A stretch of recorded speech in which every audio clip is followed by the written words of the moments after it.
Welcome back to another episode of Be Our Guest here on Musical Theater Radio. I am your host, as always, Jean-Paul Yovanov. There will forever be the debate of nature versus nurture. Is the talent inherited or learned? Today, we are not going to answer that question. But with today's guest, there's definitely some inherited talent, as they are at least the third generation to make it in the entertainment industry. So today, we're going to learn more about her life, career, and latest project, Millennials Are Killing Musicals. Let's welcome to the show, Nico Juber. Nico, hello. Hello, how are you doing? I'm doing well, It's funny, Nico and I have talked many times before, but this is the first interview, right, where we're going to delve into the life and times of Nico. So let's kick off the show with something I do with every guest. Let's do a 30-second bio. So in 30 seconds, who is Nico? In 30 seconds. Okay, so I'm a mom of two. I've got two daughters, almost 7 and 9. I'm based in Los Angeles, although I do a lot of work in New York. I had a 15-year career in marketing before I made this very strange pivot into theater to chase my genetics, I guess, ultimately.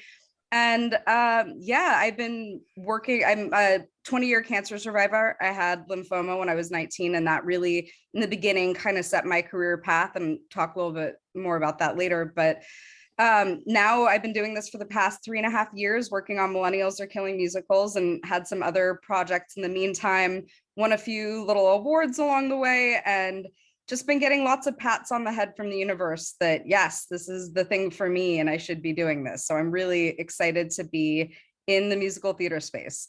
Nice. Well, let's take it back to the beginning, because I want to know, were you always into musical theater growing up, or was that something you discovered, musical theater itself? Yeah, I mean, I was in the Music Man in high school. I was a pick a little, talk a little lady. You know, I always loved musical theater. I grew up around my parents having written musicals. I think you've featured on musical on your channel the Gilligan's Island musical that they've written together. My mom writes book. She also writes lyrics. My dad's a composer, and they work together quite a few times. They have a Brady Bunch musical that they've been in, that has been in development and still in development actually right now. So it was kind of normalized in my family that musicals were a thing that happened. And, you know, in addition to other types of arts that were happening, my dad is a guitarist and my mom writing for other mediums. So I was definitely the strange one in the family when I went into a business direction. and you know, I always had the kind of marketing brain and the business sensibility. So that coupled with the survivorship experience really sent me on this different path before I found my way back here. But to answer the question, yes, always loved musicals and grew up watching every movie. I mean, Annie was, you know, like just on repeat. My sister claims she does not like musicals, but we listened to this tape of Ruthless, the musical, over and over and over and over and over again. It's one of my favorite shows of all time. And as kids. Nice. I think you might be the very first guest I've had on, because usually I say, are you the black sheep of the family? You know, is your family into entertainment? Whereas you're right? They were into entertainment and you went into the marketing thing. So yeah.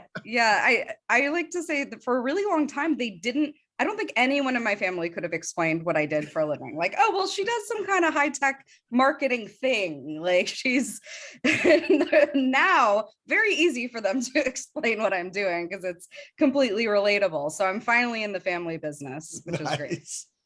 That sounds like a line from Young Frankenstein, but probably not quite the same family business. So you obviously didn't go to school out of high school for theater. No. I mean, it's funny. I was looking through some old stuff. I had forgotten that I directed a show in high school. I mean, I was in a choral group. I did all of these things. My senior project in high school, I recorded an album. In my teen years, my early 20s, I had written some sitcom spec scripts. I mean, these were all things that I did in various capacities. I played shows around college as a singer-songwriter, but again, being sort of good. I studied philosophy and psychology. I went to Tufts University in Boston, nothing to do with anything, just kind of like learning how to think and, enjoying the experience. I worked for Apple while I was in college. And I think, I was 19 when I had my cancer experience. And I think that I knew that there was this sort of tech Apple path. I had done some work for Microsoft before that. I knew I was good at it, and that there was no Obamacare back then. So that was the way that I had benefits. And I knew once you have a health experience like that, you need the benefits, you're, and I had no other option. I couldn't have been insured otherwise. So I think that kind of put out of my head any idea of putting my arts kind of genetics to use and leaning into the business techie side of my brain. And I had a great career doing that too. Sounds like you were skirting all the way around the arts and always just doing something. And but let's be honest, psychology, very close to theater and actors. So I mean, yes, all of these things come into play, philosophy too. Like it's all there. I think that again, for me, college was really about the learning how to think, learning how to write. In philosophy, you do a lot of writing. Psychology, understanding how people tick. And so all of those things, I guess, were setting the stage for these skill sets. And interestingly, I've been talking to a lot of my old high-tech marketing, the folks that I used to work with, and just about how entrepreneurial musical theater is, and that you're building a brand and you're finding your audience and connecting with them. So I find all of those skill sets actually really transfer to what I'm doing now in a really interesting and surprising way. So what was that light bulb moment when you decided I'm going to go from the high tech world and really focus in on the arts world? Yeah, the real moment for me was because I had gotten a piano in my place. We were going to, I've always played guitar. I've always played piano, but we got a piano because we wanted the kids to start learning. And I just took it over. I was just on it all the time. I was playing all the time, started writing songs. And then I had a break between jobs. I was starting a new job again in high tech. I had maybe 2 months to myself. We had childcare. I had time to myself for the first time in years and years and years. And I just started it just kind of started pouring out of me, the beginnings of Millennials Are Killing Musicals. And I didn't know what it was. I didn't know what was happening. And suddenly I had kind of a first half of it, and I would talk to my parents about it. I'm like, I think I'm writing a musical, and I'm thinking through what's going to happen in it. And I kind of just started following the path of well, what if this happened? And what if there was a mom who you stalked to see what, her deal was? And what if this happened over here? So I kind of just went with it without thinking too hard about what I was doing.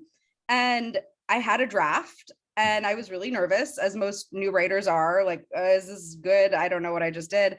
And I did a reading of it in my garage with some friends, did my garage band demos that I played. And everyone afterwards went, this is great. Can't wait to see what happens in a year.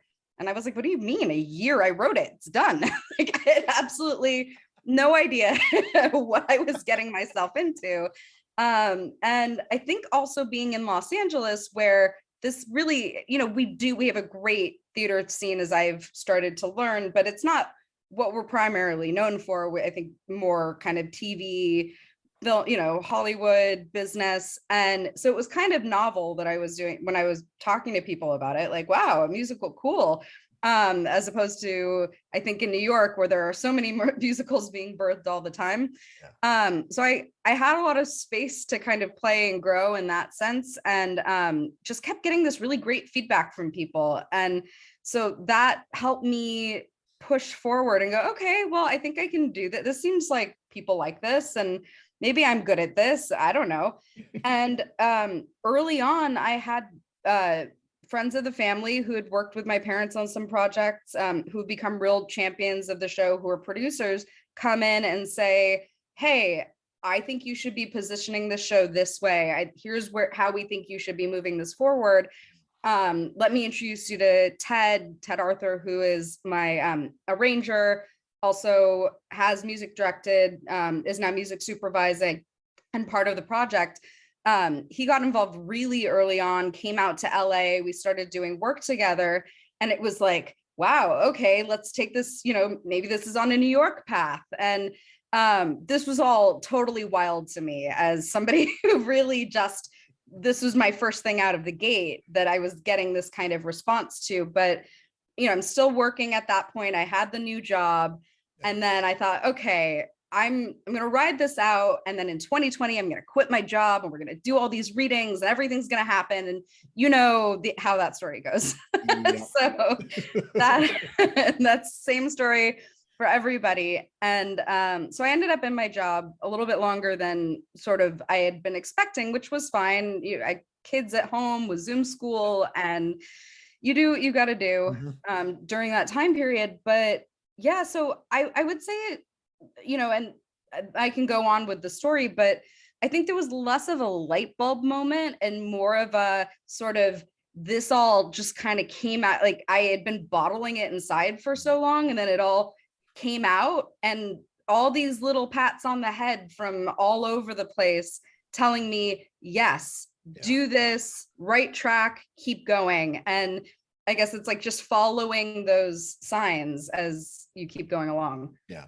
It's funny whenever people talk about their first show, and not in the negative way, the word ignorance or naivete of how it works. Because if we all knew how long it would actually take and all the stuff that go on, none of us would start writing anything. But oh yeah, well, and I do have another show that's very early in development that I'm working with a writing partner named Selena, Seballo, and that we had done a song together that won the Drama League Challenge. And I'm just like thinking about, oh my God, we're so early in this. This is so, I know what lies ahead. I'm living it now. And somehow we keep doing it, and then we get up and we do it again, and we keep pushing forward. It's really, but as a marketer, with the marketing hat on, it's so fun because you get to, especially with totally different projects, it's like completely new. It's a totally different thing. You're not writing the same show twice. So I think that's a fun challenge as a writer and as with the business side. Nice. So tell us a little bit about the show, the synopsis and the plot. Yeah, absolutely. So the kind of nutshell log line of it is how to reclaim happiness in a social media filtered world. I think I know the title, Millennials Are Killing Musicals. It's funny. I always have to give people a chance to laugh. But at its core, the characters are all trying to reclaim their happiness. And in it, there's the main character, Brenda, who's a single mom in her 30s, and she has a 6-year-old daughter, and she's working the corporate job. She's doing, what she's got to do to pay her student loans and everything like that. And her younger sister, who's an influencer, a social media influencer, shows up 8 months pregnant, completely unprepared. So that's the bomb that the audience knows is going to go off, is this baby is coming. And this girl has no idea what's about to happen to her. And so that's the setup of it. And there's another mom at the school that we only know as Jake's mom. And, because when you're a parent, you get defined by your children.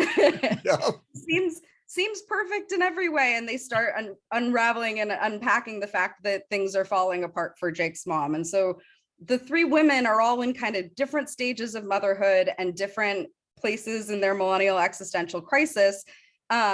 And they are followed around by a Greek chorus of filters. So they're named after Instagram filters, who are basically filtering their lives and keeping them from reaching their authentic happiness. And so the women have to unpack these and peel them back from their lives in order to get there.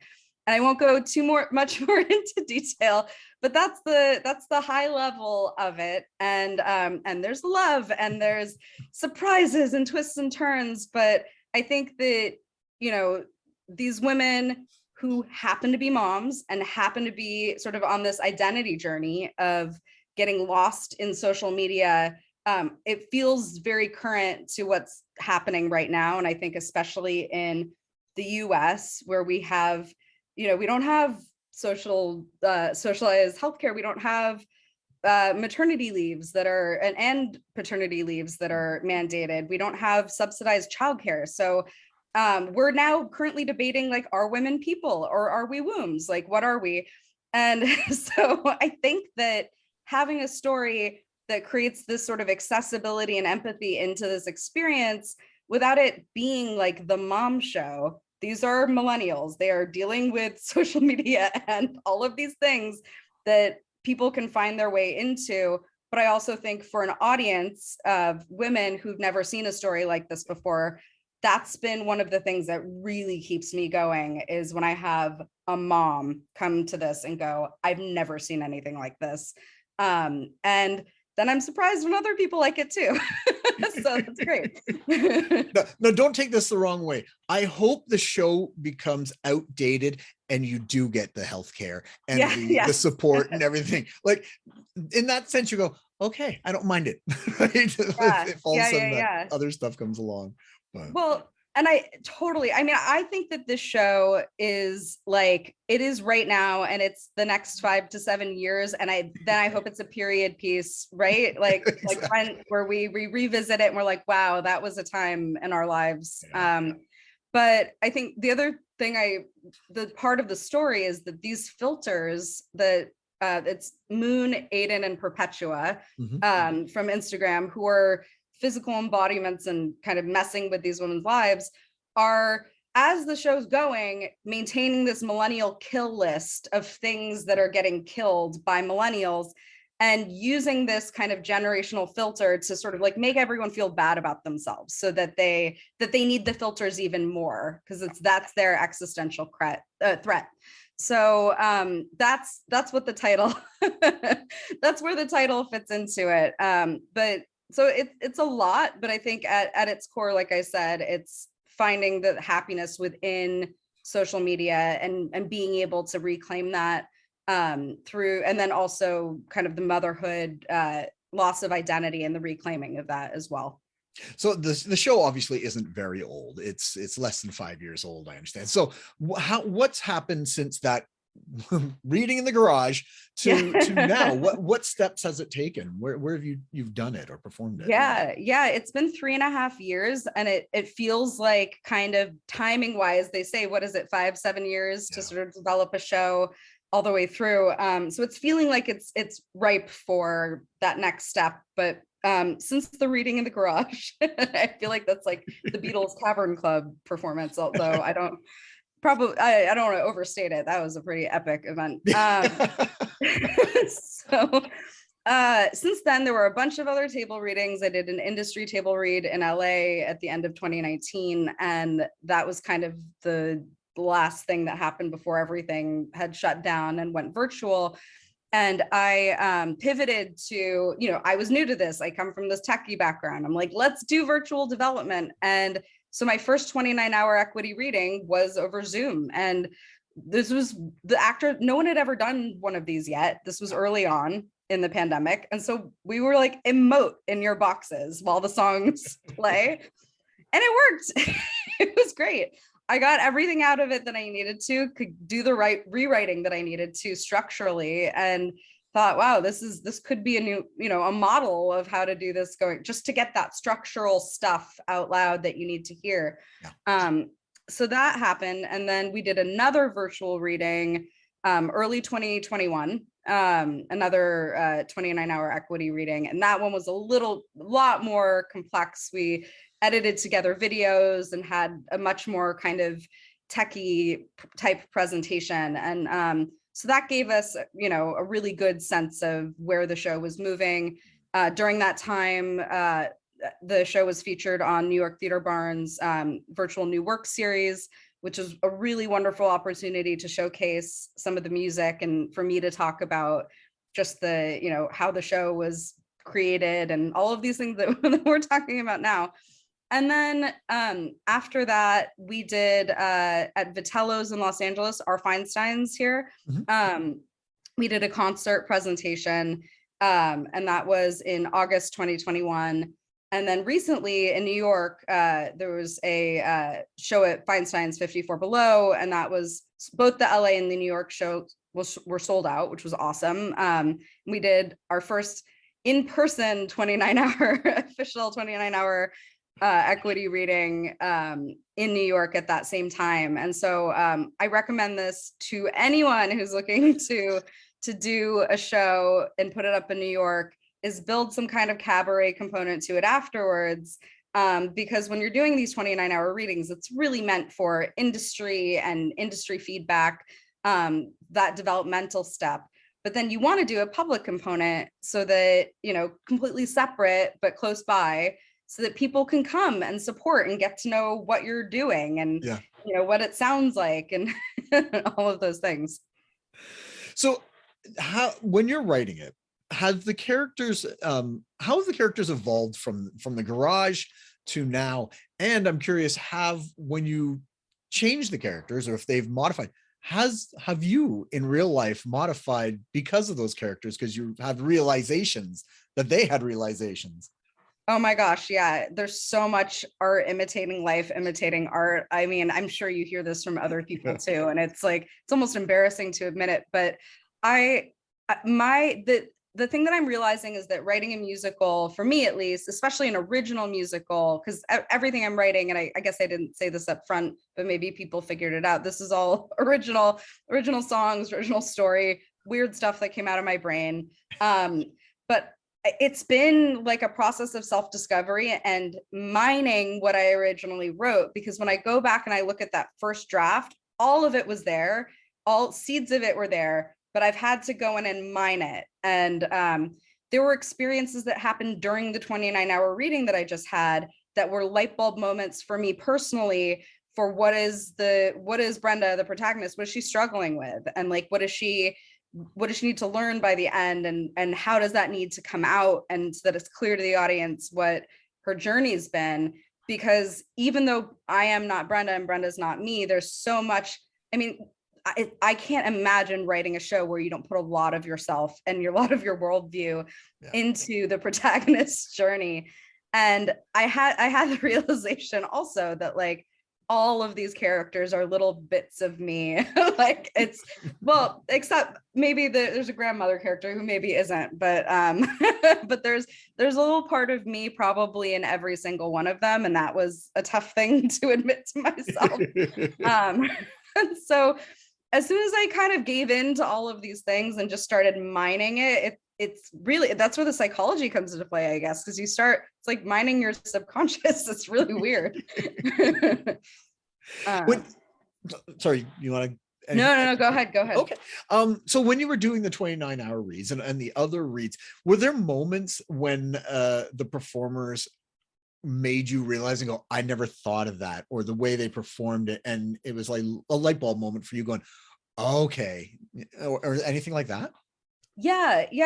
Every time it's performed, I learn something new, especially seeing different people perform in different roles is very, very helpful, because then I start learning new things about the characters. I think one thing that really came out in this last round of development, and part of that was working with Sierra Renee, my director, who is just unbelievable. And I have to shout out to where I was getting in my story before, kind of to go back, is that I had done the NAMT challenge for 15-minute musicals, and I wrote a short musical. This is when 2020 happened, and I wasn't doing all these fun 29-hour readings that I wanted to do. So I wrote this short musical, and I ended up winning one of the first place prizes. And that was, again, one of those pats on the head, yes, this is good. This is a totally different thing that has nothing to do with this other thing. And so it was called Hollow, and it was with Beck Center for the Arts and Baldwin Wallace, and Sierra was a graduate of Baldwin Wallace. And so she was brought in to direct that short. And I just had a spectacular time working with her. I love the way that she works and that she thinks. And I approached her about getting involved in Millennials at the end of last year. I was in New York and we got together, and I was like, this is a really different show. The short that we did was, it's sci-fi dystopian future, totally different. And so I was like, I don't know if this is up your alley. I feel like it might be, because I think we get each other. And she very shortly afterwards was like, I'm in. I totally get it. I totally get what you're doing. And so she's just been incredible. She's very dramaturgical. So she was a huge part of figuring out, I think, the tone, the pacing, like so really showed me what the show felt like. The sort of set people have described as a musical sitcom. And that really came out this time. And then the other thing that came out in this last reading was kind of in the way that like a Parks and Rec or one of those shows sort of have like, or The Office, where you have Jim and Pam, who are kind of the more normal characters, and everyone else around them is just totally like, off the wall. And I think that was a realization too, that in this show, it works when everybody is just, except for when you have the main character who's really like grounded and figuring stuff out, and everyone else is just completely turned up to 11. And seeing that play out was really good for me. Isn't it great when you find someone that you can work with and you connect with, and they can almost understand what you're thinking? And it feels like that might be something you have with your director. Absolutely. Yeah. And we actually recently, so now she is producing with me. We're both working as producing partners and as writer directors. So I think, again, I'm just constantly blown away by what she brings to the table with her, business savvy and understanding of the industry, with me being a relative newcomer to this. And so it's just been really amazing kind of figuring out how we complement each other, both on the business side, but then also creatively. And I think that there was a lot of trust that was established very quickly, us having worked together before. Mm-hmm. And we both like having a very open process. Like, we want actors to give us feedback. We want people to feel comfortable telling us if something, doesn't work. One of the commitments that I've made since the beginning is I have an EDI consultant, Tiffany Vega Gibson.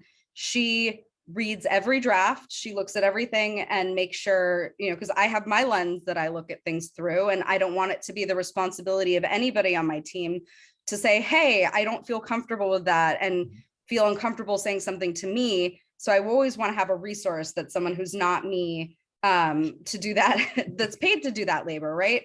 And then we brought in Shira Helena Gitlin as a gender consultant, and they've been providing that same sort of feedback from a gender side. And keep in mind, this is not a show that is about gender. This is not a show that is about race. This is a millennial fairy tale. Like, this is fun and funny and silly and all the things, but it's important to us as a producing, writing, directing team that everyone has these outlets to be able to talk to somebody and be able to show up every day as an actor or whatever their role is in the production, and feel like this is a safe place for me. This is a safe space for me to express myself, and that I am not doing something inadvertently to cause harm. And if I am, that I'm able to learn and move on from that. And so I think like finding the people who have a similar sensibility and similar like-mindedness, which Sierra does, has been really vital to the process for sure. Very nice. So you've done the 29-hour read not too long ago. You were at 54 below. What's next for the show? So yeah, so many meetings. It's been a lot of meetings. We know that the next thing for the show is a developmental production. It needs to get on its feet. It needs to move in space.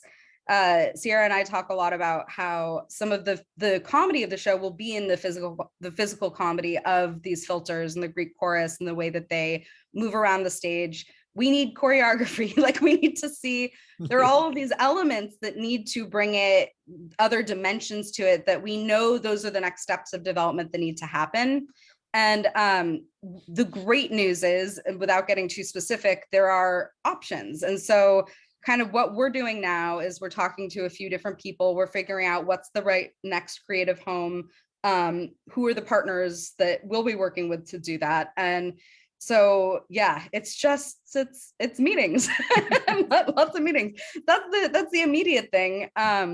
but yeah, and then I'm going back out to New York in about a month for more meetings, and, which is, but it's great. I'm excited, and I think it's, you know, as soon as, and that's part of being a writer producer, right? Is that when you, as soon as I sort of flipped the mentality to, because, you know, I lead produced this last round of development, and as soon as I went, and of course now Sierra's on my producing team, but as soon as I flipped the mindset to, you know, this is something I can do, which I guess is also like parallels the protagonist in my show, who's like, her mantra is I'm capable of anything. And sort of, and that's true by the end.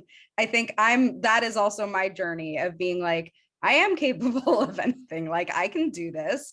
I don't need anything from anyone except the right partners in the right homes who understand what the show is and why it's important right now. You're doing the fun part, because everybody who gets into writing musicals is looking forward to the meetings. That is what we're always wanting to do. Forget the writing. We want the meetings. Bring on the meetings. Bring on the meetings. I know. It's, no, it is fun, because then you start getting into who, like, really, who is the right fit? Who are the right people? Where is the right home? And I think the other thing is, theater is expensive. We know this. Like any kind of theater that you're doing is expensive. But doing a table read with pizza at my garage is like, you know, it starts getting escalatingly more expensive after that. And when you start looking at a regional theaters or a developmental production type thing, even from a 29-hour reading, you start getting into, you know, multiples of budgets that you were looking at before. So you really can't, you can do a couple readings without it breaking the bank, but you need your next steps to be very well thought through, with also the steps beyond that in your head. So that way, when you're, you know, I have a fiscal sponsorship with New York Theater Barn. And so the show's been supported by a blend of commercial investments and donations. And so thinking about those next steps when I go to donors or when I go back to investors, saying, this is what we're doing, this is why we're doing it, and then this is what's the next thing after that. and being really clear that we've explored all the options and feel absolutely we've made the right choices for this show. Yeah.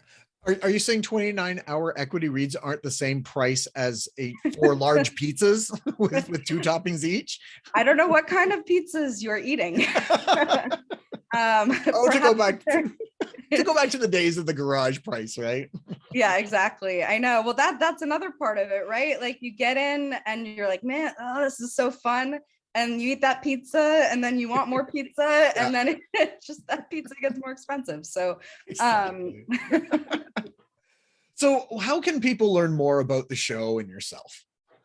Yeah, I mean, well, my website is nicojuber.com, NICOJUBER.com. Millennials are killing musicals.com, or if you just search the show, I guess in any hashtags or any social media, it's important to remember Millennials has 2 N's and 2 L's, or I guess the other way around. But people usually only do 1 N, and so sometimes aren't able to find information. But yeah, I mean, on Instagram is a great place to follow for updates. Facebook, follow me on Instagram. I'm at Stuff Nico Likes. And, you know, hopefully there will be some information coming out soon after meetings. So, well, and I'm hoping that this next round will provide us with some sort of, I'm thinking I'd like to do some sort of concept album or EP, so that perhaps we can start getting some play on the station. So I think it's an interesting process, and everyone does this differently. I find that there are people that, you know, put their whole concept album out there right away, and other people who are a little bit more conservative of leaking kind of little bits and pieces. And I think the marketer in me is very protective of, you know, what's being built and how things sound. And so I think once we're at that place where we've got orchestrations and we've got all of the pieces that we would want to make that concept album, then I'd be really excited to get it out there, because I think that the music is, I think the whole thing is great, but I think part of the reason we've been doing these concerts is to get people excited about the music in the show. Well, as soon as there's some kind of cast recording, it's on the station. So that. Oh, thank you. All right, great. All right, perfect. That goes in the pitch packet. Exactly. It's one more thing, one more bullet in the gun. Nico, thank you so much for coming on and talking to me and introducing yourself and your show to the, I know a little bit about you, but now I know more, and to the rest of our listeners. But before we go, I always ask 3 questions of our guests. There's no right or wrong answers, but the audience is judgy. Let me just say that they're judgy about the answer. So I'm not, but they are. Oh God. Okay. So we'll give you an easy one to start with. So question number 1, what creator or team within musical theater has had a great influence on you? It could be a composer, lyricist, director, producer, actor, even stage manager. Could be somebody famous or not famous, like a teacher. Is there somebody who's, had a good influence on you? So there are a lot, but I guess probably recently, Jonathan Larson, just in terms of, we've all seen Tick, Tick, Boom, right? I don't want to ruin it for anybody, but I think that his journey and seeing him, he was a self-producer. And I think that that was one of the things that I had to realize was, especially when you're one of us book, lyrics, music people that are kind of creating these worlds from scratch nothing's by yourself, because you always have people around you.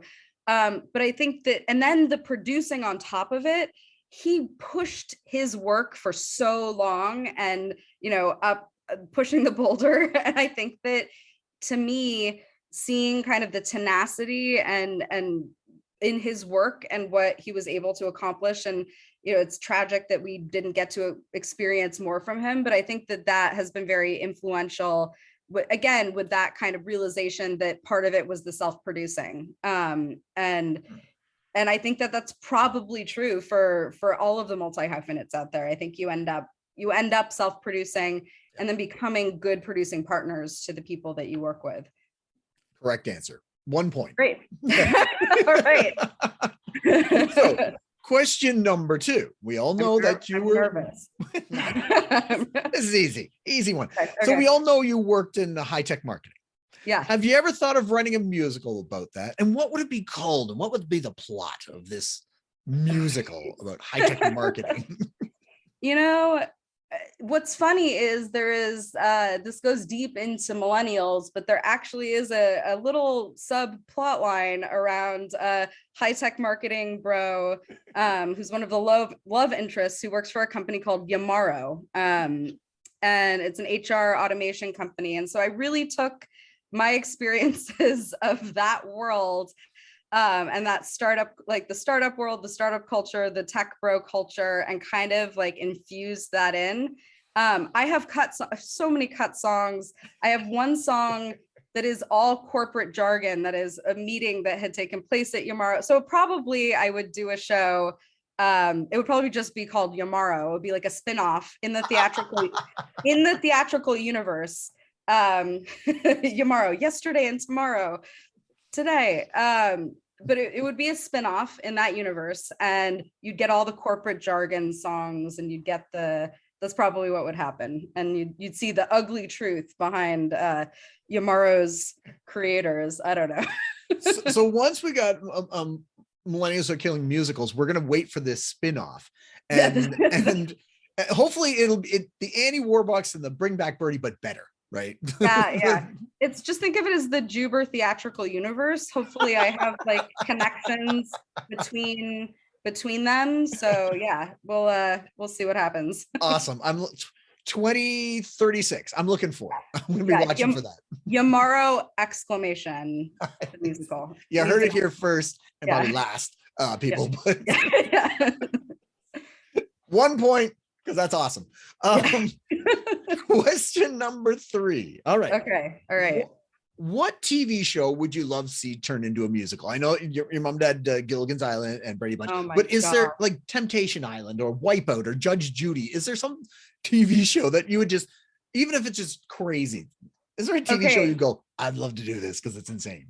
you're gonna not expect this answer. But I'm a huge Star Trek nerd. I love Star Trek. Trekkie, whatever you want to call me. I had heard people kept telling me, knowing that I love Star Trek, that people have been saying that they want to do a Star Trek musical episode or something. And I know there have been parody shows done, but I'm throwing it out there to the universe. If someone wants me to write a Star Trek musical or a musical episode, I will absolutely do it. I'll drop everything I'm doing and do that. So the question is, when would you set it? Original Star Trek, TNG, Enterprise? Next gen for sure. Yeah. Okay. Yeah. Is it, you just want Patrick Stewart in it? Is that what you're saying? I mean, yes. Okay. Let's be honest, who wouldn't want Patrick Stewart in anything? Right? Yeah, I know. Well, I guess there was just the Picard show, but no, we're next gen era. That's who I would set it there for sure. Good answer. One more point. Now, all right. Bonus point because the nature nurture thing. Yes. So, was the genetics passed on to the kids? Are they writing musicals or are they in marketing? Well, I think it's the same thing, right? True. Okay. Haven't you learned anything during this time? It's the same gene. I think they have been writing songs. My older daughter Asher uses GarageBand and will like lay down a track. Hey mommy, come over here, I need some lyrics. So there's some real interesting, there's a whole album of me freestyling that I hope never hears the light of day, or never sees the light of day rather. And my younger daughter Rigby just sang a song in her school talent show, a song that she wrote. Well, I helped write it, but she claims all ownership of it. So I'll let her have that one. So we'll see. I think we're budding writers and marketers, and they're only almost about 7 and 9. So we've got time. I didn't start till my 30s, so they've got plenty of time. 2036. That sequel. Do we see a family team putting this together? Yes, exactly. Just leave it. We'll see. 3 out of 3 plus the bonus, 4 out of 3. Congratulations, Nico. You did fantastic. There's no prizes, but you can brag. All right, great. I mean, over 100%. I'm an overachiever, so I will take it. Thank you. Nico, again, thank you so much for coming on and talking to me today. Absolutely. Thank you for having me. No problem. So we were just speaking with Nico Juber, the creator of Millennials Are Killing Musicals. Tune in next week as we'll be speaking with another guest or a guest about their life, love, and passion that is musical theater. I am your host, as always, Jean-Paul Jovanov. And until next time, I'll see you when I see you.